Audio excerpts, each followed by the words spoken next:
வணக்க மக்களே, welcome to my YouTube channel. So இன்றைக்கி மகாநதியில் பார்த்திங்கன்னா ரொம்ப ஃபீலிங் ஆகி போயிடுச்சு. குட்டி காவேரி அண்ட் விஜய் நினச்சி. ஸோ விஜய் வந்து பயங்கரமாக திட்டி வந்து காவேரி வந்து வீட்டுக்கு அனுப்பிச்சி வச்சுட்டாங்க. இனிமேல் இந்த வீட்டு சைடெலாம் வராதிங்க அப்படின்னு சொல்லிட்டு. ஸோ அவங்க அம்மாட்டையும் வந்து பயங்கரமாக கண்டித்து விட்டாங்க. அந்த ஆளை ஏன் வீட்டுக்கு கொண்டு வர, எவனோ ஒருத்தனை வந்து வீட்டுக்கு வரான், வந்து பலூனை கட்டுறான், இதுக்கெலாம் நீ ஏன் அலோவ் பண்ணுற, அவனுக்கு கொஞ்சம் கூட அறிவு இல்லையம்மா அப்படின்னு சொல்லிட்டு. ஸோ இன்னொரு அந்த ஆள் வேறு ஃபோன் பண்ணி போட்டு விட்டான். அவங்க அம்மாவும் அந்த விஜயும் தான் தப்பாக சொன்னாங்க அப்படின்னு சொல்லிட்டு. ஸோ உடனே அவங்க அம்மாவை வந்து பயங்கரமான திட்டு.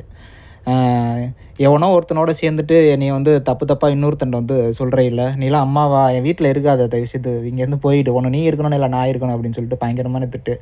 ஸோ அதுக்கப்புறம் குட்டி காவேரி வந்து விஜய் காரில் கூட்டிகிட்டு ஸ்கூலுக்கு விட போகும்போது, நீங்கள் ஏன்ப்பா எப்போவுமே என்னை நீங்கள் தானே எழுப்பி விட்டு ரெடி பண்ணி விடுவீங்க, இன்றைக்கி மார்னிங் எங்கே போனீங்க அப்படின்னு சொன்னதுக்கப்புறம், இல்லைம்மா ஒரு வேலை இருந்துச்சு அப்படின்னு சொல்லிட்டு அவர் வேறு சமாளிச்சுக்கிட்டு இருந்தாப்புல. ஸோ வந்துக்கிட்டு இருக்கும்போது காவேரி வந்து அந்த சைடு நடந்து போயிட்டு இருந்தாங்க. குட்டி காவேரி வந்து மிஸ் போகிறாங்க, நான் அவங்களோட போகிறேன், இறக்கி விடுங்க, நிப்பாட்டுங்க அப்படின்னு சொன்னோன்னே, வேணாம் தயவுசெய்து அப்படின்னு சொல்கிறது மாதிரி இருந்தது.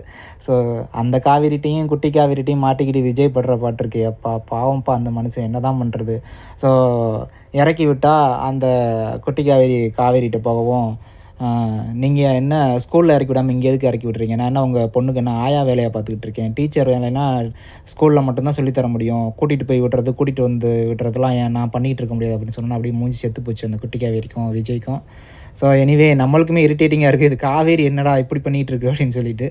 ஒரு அம்மா இல்லாத பொண்ணை தானே பார்த்துக்கிற சொல்கிறாங்க அப்படிங்கிற ஒரு மனிதாபம் இல்லாமல் அந்தளவுக்கு பேசி விட்டுருச்சு. ஸோ எனிவே பார்க்குறதுக்கு பாவமாக இருந்தது. ஸோ என்ன நடக்க போகுது அப்படின்னு பார்ப்போம். வேறு ஸ்கூலில் பேசாமல் விஜய் வந்து காவேரி வேணாம், ஒன்று வேணாம், அந்த குட்டி காவேரியை வச்சுக்கிட்டே வேறு ஊரில் போய் இருந்திருப்பா அப்படிங்கிற மாதிரி இருக்குது. அந்தளவுக்கு போகுது மோசமாக.